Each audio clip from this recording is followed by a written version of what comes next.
দশম গ্রেডে বেতন স্কেল বাস্তবায়নের দাবিতে বৃহস্পতিবার সকালে দেশের বিভিন্ন প্রান্ত থেকে কেন্দ্রীয় শহীদ মিনার প্রাঙ্গণে জড়ো হতে থাকেন প্রাথমিক বিদ্যালয়ের সহকারী শিক্ষকরা। এ সময় এক দফা দাবির সমবেত স্লোগানে মুখর হয়ে ওঠে সমাবেশ স্থল।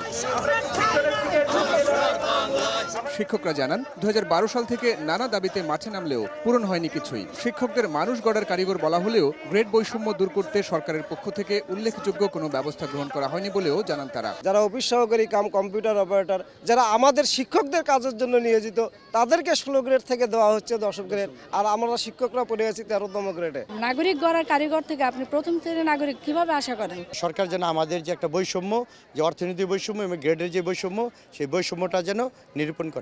শিক্ষকদের এই দাবির সঙ্গে একাত্মতা জানায় বিভিন্ন রাজনৈতিক দলের নেতারা। তাদের মতে শিক্ষকদের যৌক্তিক দাবি বিবেচনায় রেখে গ্রেড বৈষম্য দূর করা উচিত। শিক্ষকদের যে দাবি, এই দাবিটি মানতে আপনাদের 1 মাস 2 মাসও লাগবে না। তাদের 10ম গ্রেড এবং 9ম গ্রেড মেনে নিতে হবে। 17-18 হাজার টাকার বেতন পায়। এই বেতনে বর্তমান বাজার ব্যবস্থায় আসলে চলে না পরিবার।